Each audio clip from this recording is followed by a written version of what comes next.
but how much stock will you put into the outcome of the game this week?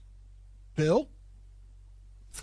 Yeah, this is a tough one because I think a lot of people, because it is so late in the season, this is going to kind of be the narrative going into the playoffs, that whoever wins this will end up being the Super Bowl favorite. It's not a bad read, except that San Francisco's at home, and obviously we know the Super Bowl is played on a neutral site. I think when it's all said and done, and again, I like the Ravens to cover the 5.5. I don't know that they'll win outright, but I think they can keep it within the number. But I think ultimately it's going to come down to how well can San Francisco's defense swarm and limit Lamar Jackson. If he gets out and runs and he gets 50, 60, 70 yards, I think the Ravens are going to be a real problem for San Francisco, and I think that carries over into the playoffs as well.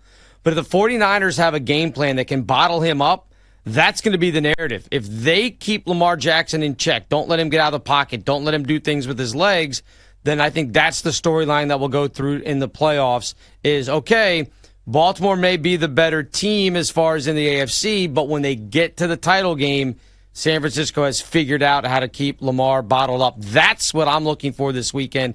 That's the narrative that I'll take away from this game, is how well Lamar Jackson uses his legs against that San Francisco defense. Oh, for sure. That's always an X factor when you're facing a quarterback like Lamar Jackson. And I was trying to think, if the Niners had faced anybody kind of similar to that, I guess you could put Jalen Hurts in that category. But here's the thing, where you look at that Niners and Eagles game, and I think a lot of people are reading into that game quite a bit, but you've got to remember the gauntlet of a schedule that the Eagles had leading up into that game. So I am putting an asterisk on that massive win for the 49ers against the Eagles. I think this is going to be the Niners' toughest test this season. And at what point in the season are we going to believe what we see? Because if this game was played in September, I would say, okay, still a lot of season left. But what are we, 2 months away from the Super Bowl? I think this is the time where you can look at a team, and if they are fully healthy, I think you can put a lot of stock in how a team is playing right now. Don't we feel like this is the time of year where teams need to be playing their best football? Here are some of the factors that you need to be aware of. For Syracuse, they are still waiting for their new head coach to take over. Their starting quarterback is in the portal. So, Bill, does this sound like a team that you want to lay 3 points with?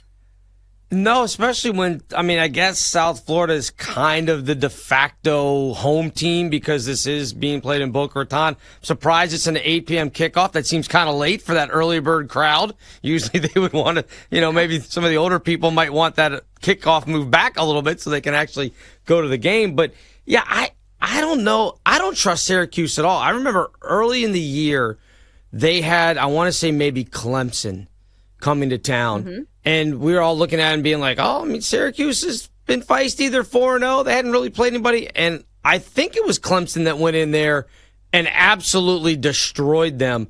They're good against bad teams. They're not good against better, decent competition. I would put South Florida into the better, decent competition. I'd probably even forget even the field goal. I would just take South Florida on the money line, get that plus 120. You know me, Chelsea. I'm always looking for the plus money thing. So I'd take South Florida in this one just because I don't trust Syracuse. I'm not sure why the line has gone up, but I'd be on the Bulls tonight. Syracuse has not been good against or tomorrow, the spread. Excuse me. Today's Wednesday. It's tomorrow night. Yeah, I thought it was. Yeah. It's that time of year where it feels like nobody knows what day of the week it is. The Christmas season, doubt. Especially after Christmas, that's when that really settles in. But if you look at Syracuse, they have not been good at covering the number. 2-6 against the spread in their last 8. And I think that's the thing is if you're taking a favorite, especially at a field goal, I guess it's a small number, but still, that's a team you want to trust. And Syracuse has not looked very trustworthy down the stretch. So we'll go with USF there, even though it's definitely not something I would put the house on. Bill, when you see the rest of these games, was there any other game that kind of caught your eye? I know you were kind of thrust in this situation of filling in here. So please pass the ball back to me if there's none you like. Yeah, no, I think Saturday, the Birmingham Bowl, Troy and Duke is an interesting game. Obviously, Duke, their head coach, left and went to Texas A&M. Their quarterback, Riley Leonard, left and is now at Notre Dame. So they've lost two major things for them. That's why you see Troy up now to 7.5. I like the Trojans in this one. I'm going to do a jinx thing here because he always loves kind of buying the number down. I might push it back down to 7 just so you don't get beat by that hook late. But I like Troy in that one. Again, they're, as Jinx has put here in his notes that we get to read off of, and I thank him for doing that. They're playing at home, basically. They're in their home state. I think Duke was a mess. If you watch them late in the year when Riley Leonard was hurt, they had trouble moving the football. Troy's defense is pretty good. I would take Troy in this one. Maybe try to get this line down to 7 rather than the 7.5. Here's what makes me think twice. Is some of these games where we've said, okay, this team is down to their third starting quarterback, we'll see him make it a game regardless. I see here you're taking the Pistons on the money line at home tomorrow against the Jazz to snap their 24-game losing streak. Is this a typo? What are you doing? This is not a typo, Bill. I love this play. This is the spot for the Pistons. If they want to snap this losing streak, it has to be tomorrow against the Jazz. The Jazz play in Cleveland tonight, so they'll be on a back-to-back with travel. And the Jazz have been terrible on the road. They're 4-10 against the spread, and they're just 2-12 straight up. Pistons only lost to the Hawks by 6 the other night. Cade Cunningham had 43, and the road doesn't get any easier for the Pistons. Brooklyn twice, you have Boston, you have Toronto, you have Houston. The Jazz are a team that you can take advantage of when they're on the road. Pistons are snapping. What did you say, 24-game losing streak? 24. That ends tomorrow. Ends tomorrow. I'm taking the Pistons on the money line the moment that line comes out. I love it. See, I don't think you're crazy for, taking this play, but the fact that you wanted to come on the show and talk about a Pistons game that's not even happening tonight, but tomorrow, like you have this in your planner. The Pistons are playing and I want to bet on their game. Like, I'm not going to lie, it sounds a bit of a degenerate move. You planned this. A Pistons bet? I actually have been talking about this game since the weekend. I'm like, that is after the Hawks lost.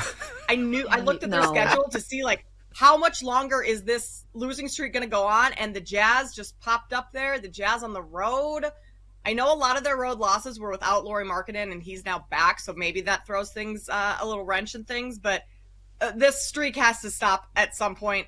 This is your only opportunity in the next month or so to do that for the Pistons. So have to take advantage. Pistons, money line, baby. Let's go. Okay, this is how you lose the number one ranking in the child standing. You're going to talk about the Pistons at Christmas. And people are going to say, oh, my God, Kate, like, we love you, but you got to stop talking about the Pistons. Nobody cares. This is where my mom says, Kate, that's such a bold pick. Wow, you're so brave. I love how adventurous you are. You're back. You're still atop of the number one. That's how it goes.